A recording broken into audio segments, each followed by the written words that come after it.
Hi everyone, it's Victoria. Thank you for being with me on the Soul Nurturer channel. I call myself the Soul Nurturer. I feel it is a calling that has been unfolding my entire life and really amplified over the last few years. This is what I do. I nurture soul potential. So I offer this channel to you in the videos that I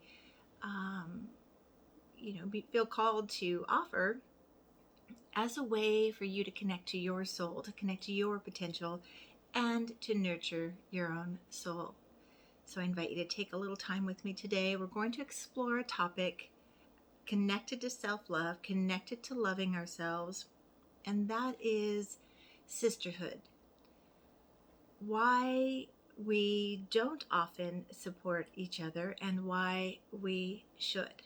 Now, fortunately, this is getting better. I think it's older generations, I see this more, but the younger generations got an awareness gathered probably from standing on the shoulders of those who went before them. But we're going to talk about sisterhood and, have you ever felt betrayed by another woman or disappointed or let down or really just frankly just hurt? The reason I came up with this topic was multiple reasons, but one, recently I was listening to an Oprah interview, and she said that she doesn't get hurt often, but the times she has been really, really hurt have always been by other women. And that really caught my attention, and I explored it more. I did some research with my friends.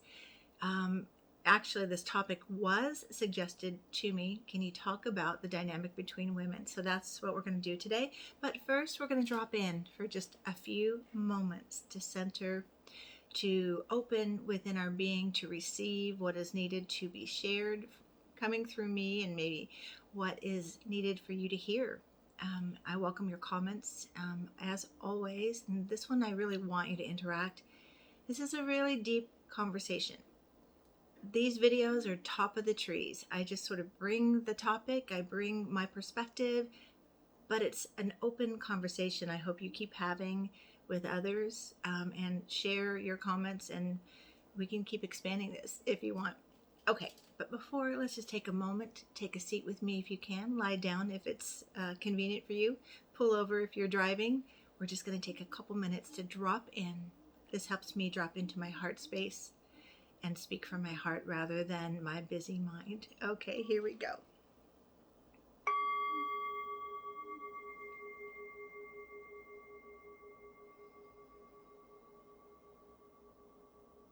Just allowing, as you listen to the ringing bowl, to just drop in, let everything else fall away. Let yourself be here, be in your body, be in your experience, your inner world, with curiosity on your heart. What have your relationships with other women been like? Have they been supportive? Have they felt disappointing? Have you felt betrayed and let down? We want to look at these things so that we can put some sacred awareness on it, heal what is revealed, and rise up stronger individually and collectively. So, this is our topic for today, and I hope I do it justice. There's so much I could say about this.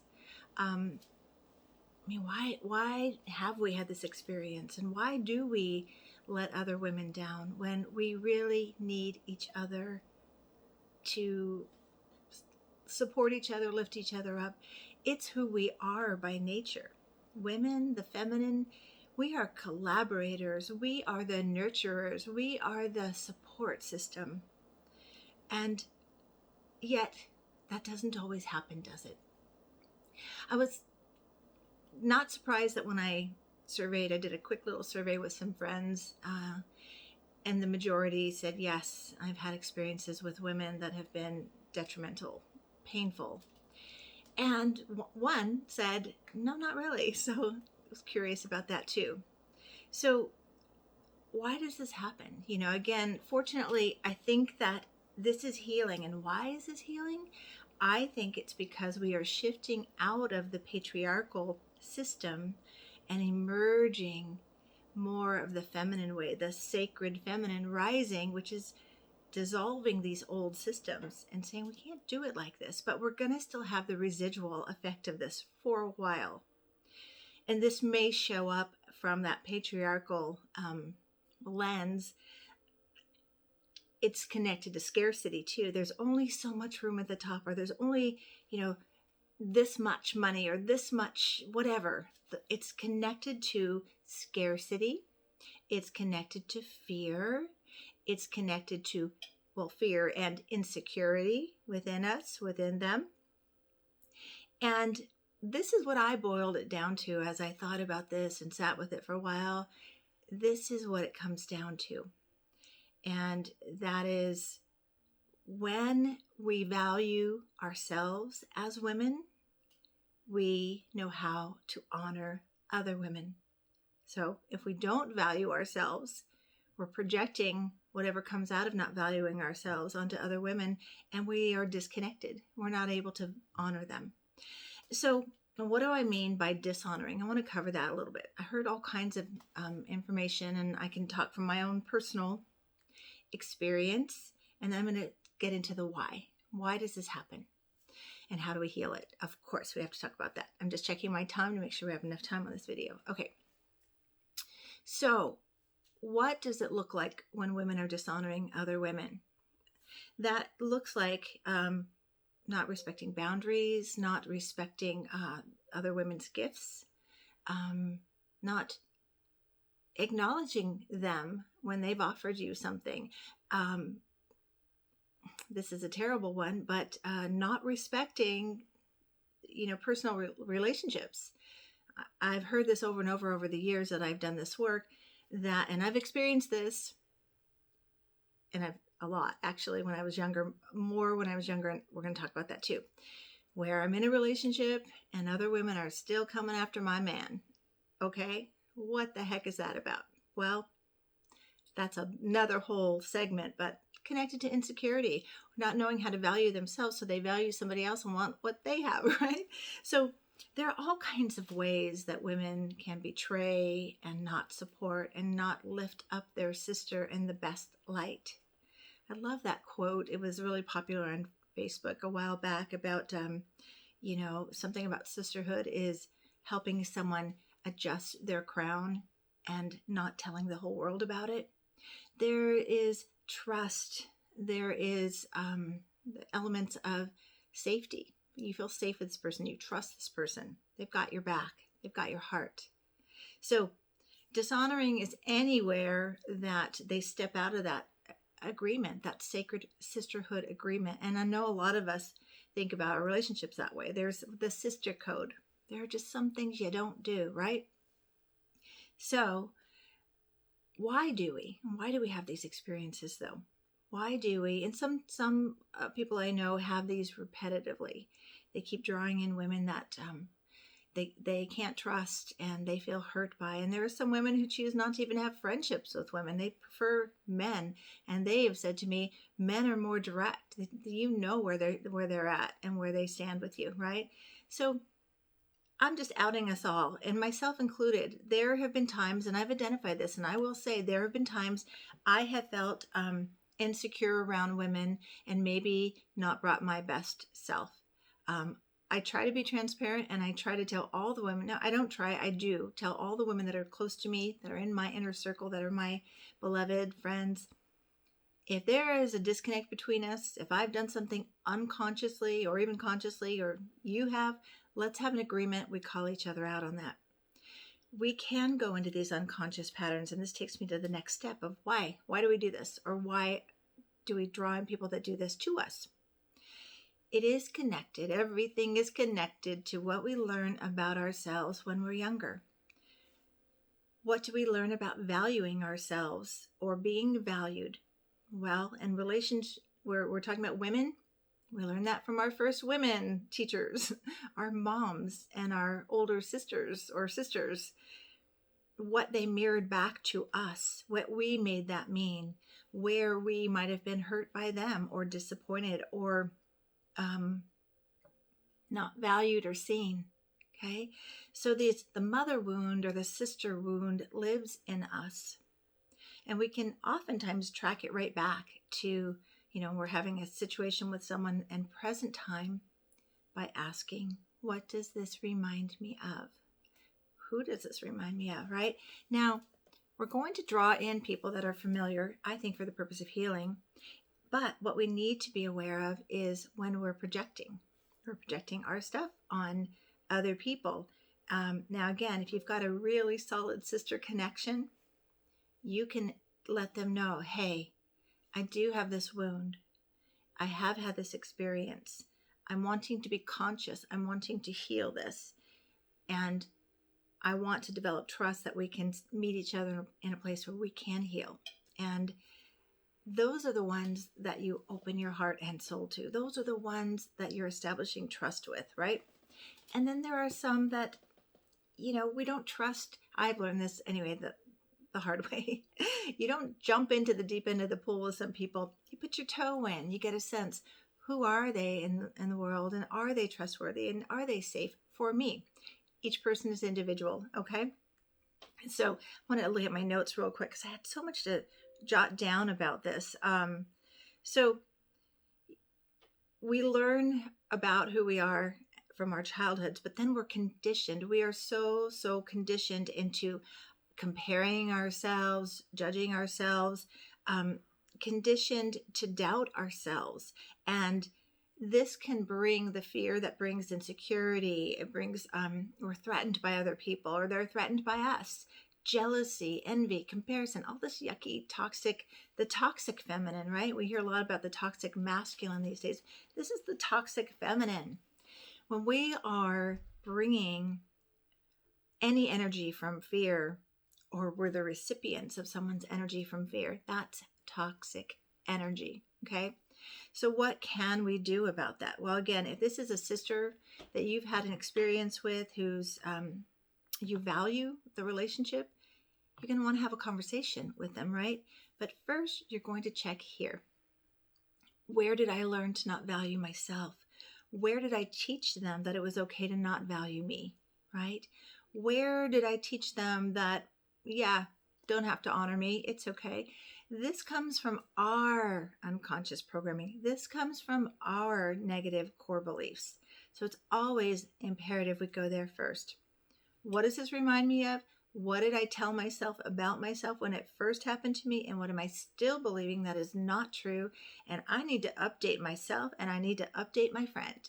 I call it getting current with each other. Hey, in the past, I take responsibility for teaching you that I didn't value myself, so you didn't have to value me. But that's not where I live anymore. I value who I am, and because I value who I am, I value my connections with women. And I value open, honest, genuine connection and communication. And I value being seen and valued, clear it up. If this person can hold that space with you, they're a sister that lives in your heart. If they can't do this with you, then you need to have some spaciousness, okay? But here's the other side of the equation. You want a woman who can take personal responsibility too. That is key. You don't want to be doing all the heavy lifting in any of your relationships. But sisterhood is sacred. So if you come to one of your sisters and share from your heart what you experienced, and they can't see you, hear you, or validate what you're saying, and they can't look at their side of the equation, won't look at their own projections, at their own woundedness that they have now thrown on you and won't take responsibility for, well, that's something to consider. I've put myself in situations over and over again as the healer thinking, I can heal this situation. I got this. Well, if you put yourself in a situation repetitively and nothing's healing and you're getting hurt over and over again, it's a good idea to step back, okay? And continue to do your healing. You have no control over anybody's inner world or their healing, but take care of yourself and always play the higher game of taking responsibility for what did you contribute to this? or how did you contaminate the waters of connection? You're either contaminating or contributing. So, and we want to get back to the possibility of there's a space for everyone at the table of life, right? We want to get out of there isn't enough. And this, evolutionary psychologists will say that this is a biological thing.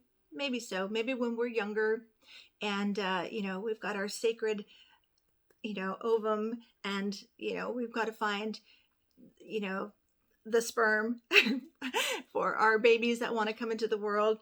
And then we want the protector to protect our child that's in the world. So there can be a real primal, biological, protective boundary, and that other women can feel like a threat, really deeply biologically. Okay. But I think that is changing too. Now that we are, especially the younger generations, really clear we don't need a man to complete us.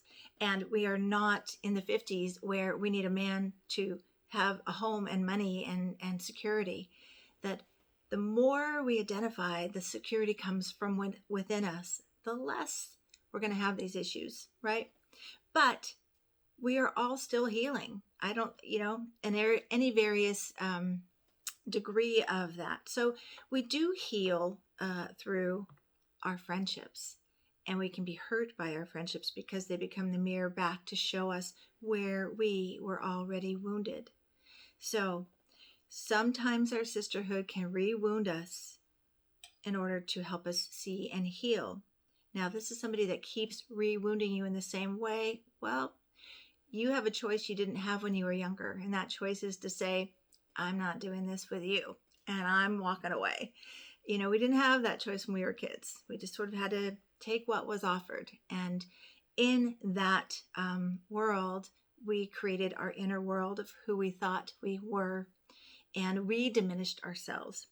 So the healing is to no longer diminish ourselves, to value, to honor, to rise up with our potential, and to give ourselves permission. It starts with us. I want to play a bigger game. I want to be bolder. Yes, you know what? There will be pushback from people who are envious, who haven't been able to embrace their own potential and purpose and possibilities. And so they become threatened by yours. That's their stuff.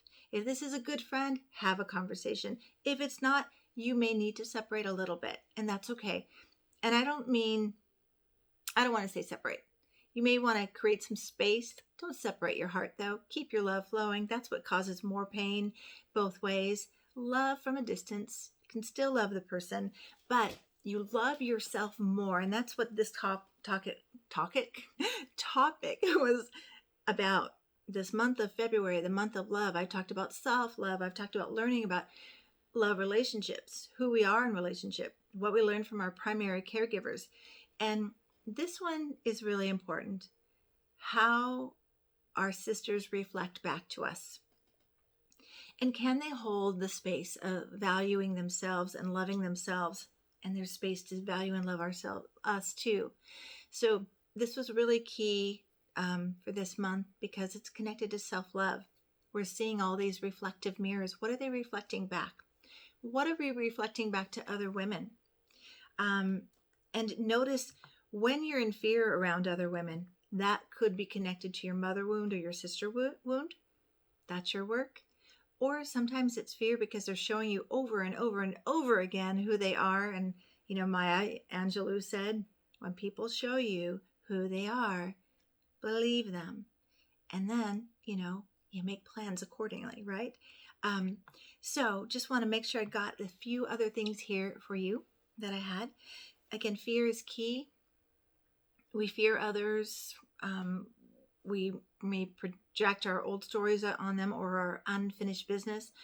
Or we fear that, they may hurt us. That, especially when we open our hearts and we're really vulnerable and they've got the goods on us. And I have had this experience where I shared my heart and my past with someone and she betrayed that. That was really hard and still sometimes is hard to overcome. That's a hard one to forgive. But again, I had to look at where did I trust too much, too quickly, um, and tried to establish connection before I was connected in a way that I trusted myself that this person was worthy of my sacred truth. Okay. So, what is the healing? I want to get to that. What is the healing? And then I want to talk about what does a healthy sisterhood look like. So, healing comes from forgiveness, really. Forgiving our mothers, our caregivers, our female caregivers who didn't know how to value and honor and nurture their own potential. And we kind of get what's the word? Shortcut. We don't get what we need because they don't have to give what we need, right? So we forgive them.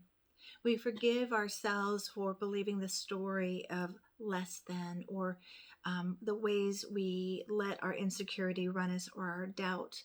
We forgive ourselves for forgetting who we truly are. We forgive ourselves for not loving ourselves, all of us, our potential, our being, all of us, so much so that we don't care what anybody thinks about us. And we forgive ourselves. This is important. When you become aware of anywhere you have injured or harmed, makes me cry. A sisterhood, a sister. We may have unconsciously done this or consciously done this. Forgive and ask for forgiveness. If you have connection with somebody you've hurt, ask for forgiveness. Take responsibility. Ask for forgiveness. So forgiveness is key. And completing your unfinished business. This person's reminding me of my sister. This person's reminding me of my mother and how she was with me. That's your work, okay? So we want to call ourselves back when we notice, like, especially envy and jealousy. That just means we are missing out on our potential. We've projected our bright shadow, that Jung called it the bright shadow, the potential onto someone else. That's our potential. Call it back. And I really think this is important too, that when we are dishonoring another woman, we are dishonoring ourselves. So that's important to think about that. So healthy women, this is what I want to close with, that healthy women celebrate our successes. They lift us up. They honor our gifts. They allow space for us and our gifts. They acknowledge our contributions. This is really key, they keep what we share with them confidential. They are women we trust. And they take responsibility for their own worlds. If they're triggered, they don't dump more on you. They go, whoa, whoa, whoa, triggered, my stuff. Let me take a peek at this. I'll get back to you. We can talk about it later. And they can catch themselves when they're projecting their stuff, or maybe, projection's often unconscious. They, again, take responsibility for that. I think I was projecting my stuff on you. The reason I know that I got triggered and I was in a reaction. And healthy women finish their unfinished business. They take what is revealed and they get to work in healing it. So I think that's really what I wanted to say about this. Truly successful women want to empower other women to be successful too. And just trust there is enough for all of us. And there is more available when we love each other, ourselves first, and each other forward, and lift each other. And as the sacred feminine is rising, we're going to feel more empowered to be ourselves and to trust that there is enough, that we are enough. And we're going to shed all of the conditioned stuff we got from commercials and movies and, all that hand-me-down crap that isn't even true. So, let's see. I think I got it, everything. I mean, there's so many layers here, right? But please, what did you take away from this? Or what comes up for you hearing me talk about this conversation of, not supporting each other as women? Is there some place you need to clean up? Is there something that you need to resolve within yourself? And really, is there some way that you need to learn how to practice valuing yourself more and teaching people to meet you there and treat you with the same love and support and value that you offer yourself? You see, it always begins and ends with us. That's what we radiate out into the world. So that's all I have. I just wanted to end with one last little thing. Well, subscribe. I have to do the whole commercial thing. Subscribe to this channel if you haven't already. Invite people to like and subscribe to this video, this channel, the whatever. Follow me on Instagram, the _ Soul Nurture on Instagram. I also have a Facebook page that I'm thinking about phasing out, but I'm still there, and that is the Soul Nurture on Facebook, Victoria Jaswick. You can email me at soulvisioning@gmail.com. That's going to be just my name soon. I'm changing my website and my email soon, but just want to make sure you can contact me for private sessions or a free 20-minute consultation or to learn more about my online workshops. Okay, I meant to do this with my self-love class, and I forgot. So I was going through my things the other day, and I found this. And I used to teach a self-care workshop for women, and I found this little heart, and it's a little container. And what I put inside of it were self-love quotes. So I invite you to do this for yourself, because it was such a treat when I found it and I pulled one out, and it was exactly what I needed that day. It's a way to give some love back to yourself, okay? Ultimately, when there's an issue with any relationship, we are not loving ourselves enough. Not loving ourselves to teach people to love us in the way that we love to be loved. Not loving ourselves enough to sometimes walk away from people or situations who cannot meet us at the level of love and value that we desire and we deserve, okay? So anyway, I'm just going to pull a little message and I'm going to close with this. So let's see what our little affirmation is for today. Our quote is today. Oh, this is a good one. This is perfect. Okay. We have to learn to be our own best friends because we fall too easily into the trap of being our own worst enemies. Ooh, that's a good one. Roderick Thorpe. I don't know who that is, but that's a key too. If people are reflecting back, a lot of enemies out there, look for the enemy within and show that enemy to the door, or surround it with love until it dissolves into the part of you that you've needed and longed for. That is part of your wholeness. Okay. Blessings to you. I hope this time was helpful for you. Please share your insights, your comments, your questions. I send you love, and I invite you to love yourself forward and nurture your soul. We need all of what you have to bring into the world. Thank you for watching.